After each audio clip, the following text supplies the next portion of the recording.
නේ වෙලාව හරි මං යනවා හොඳේ. හරි බං මාත් යනවා එහෙනම්.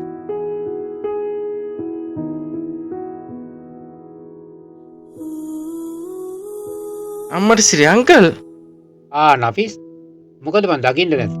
ඔබ කොහෙද ගියේ? රවි වම්බෙලා එන ගමන්.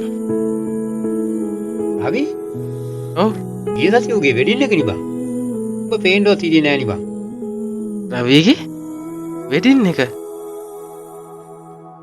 ඇයි උඹට කිව්වේ නැද්ද? උඹගේ හොඳම යාළුවා නේ බං.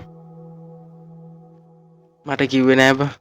මම මුස්ලිම් නිසා වෙන්නේ නැති බං ගොඩක් මිනිස්සු අපි ආශ්‍රය කරාට අපිව කපනවා බං.